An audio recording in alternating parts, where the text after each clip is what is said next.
Phuket से दिल्ली आ रही air India के फ्लाइट के अचानक नीचे आने के मामले में एक और बड़ा खुलासा हुआ है।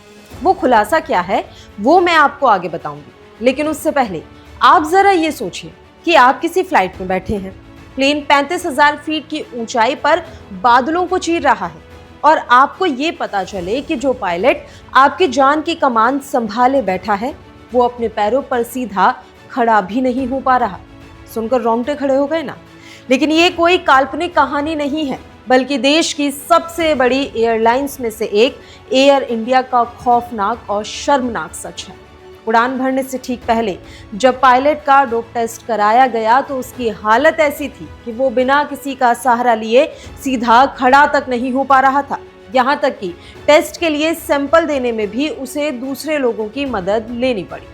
आज के इस वीडियो में हम करेंगे एयर इंडिया के इस खौफनाक वाकये का पूरा पोस्टमार्टम और बताएंगे कि आखिर एविएशन इंडस्ट्री में क्या खेल चल रहा है। नमस्कार, आप देख रहे हैं डायनामाइट न्यूज और मैं हूं आपके साथ पल्लवी राजपूत। आइए सबसे पहले आपको ये बताते हैं कि उस दिन एयरपोर्ट के मेडिकल रूम में आखिर हुआ क्या था। तो कुल मिलाकर फ्लाइट की तैयारी पूरी हो चुकी थी। यात्री अपने बोर्डिंग गेट पर इंतजार कर रहे थे। जैसा कि डीजीसीए के नियम कहते हैं, हर पायलट और केबिन क्रू को उड़ान भरने से पहले अनिवार्य मेडिकल टेस्ट से गुजरना होता है और इन टेस्ट में ब्रेथ एनालाइजर यानी कि शराब की जांच के साथ साथ साइको एक्टिव सब्सटेंस यानी कि डोप टेस्ट भी शामिल होता है। जैसे ही ये कैप्टन मेडिकल रूम में दाखिल हुआ, डॉक्टर्स और जांच अधिकारियों के उसे देखकर होश उड़ गए। पायलट इतनी बुरी हालत में था कि उसकी आंखें लाल थी, बोली लड़खड़ा रही थी और वो अपने पैरों पर संतुलन तक नहीं बना पा रहा था। जब उसे डोप टेस्ट यानी कि यूरिन सैंपल देने को कहा गया तो वो इतना असहाय था कि उसे सपोर्ट देकर सैंपल रूम तक ले जाना पड़ा। अब ये समझिए यहाँ पर कि ये डोप टेस्ट आखिर होता क्या है और ये शराब की जांच से किस तरीके से अलग है। पहले अक्सर पायलट्स का सिर्फ ब्रेथ एनालाइजर टेस्ट होता था, जिससे ये पता चलता था कि उन्होंने शराब पी है या नहीं।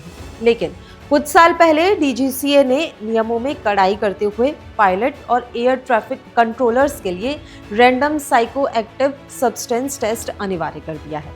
इस टेस्ट के जरिए शरीर में 6 मुख्य तरह के नशीले पदार्थों की मौजूदगी का पता लगाया जाता है।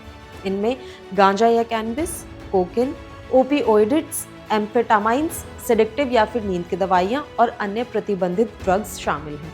जब कोई व्यक्ति इन चीजों का सेवन करता है तो उसका दिमाग काम करना धीमा कर देता है, रिएक्शन टाइम बिगड़ जाता है और आपात स्थिति में सही फैसला लेने की क्षमता पूरी तरह से खत्म हो जाती है। 30,000 फीट की ऊंचाई पर अगर 1 सेकंड का भी डिसीजन डिले हुआ तो सैकड़ों लोगों की मौत पक्की है। तो ऐसे में डीजीसीए का नियम क्या कहता है? डीजीसीए के मुताबिक अगर कोई पायलट पहली बार डोप टेस्ट या फिर साइको एक्टिव सब्सटेंस टेस्ट में फेल होता है तो उसे तुरंत रिहेबिलिटेशन भेजा जाता है और उसका लाइसेंस निलंबित कर दिया जाता है। इसके अलावा अगर वो दोबारा ऐसा करे और फिर से पकड़ा जाए तो उसका फिर फ्लाइंग लाइसेंस हमेशा के लिए रद्द कर दिया जाता है।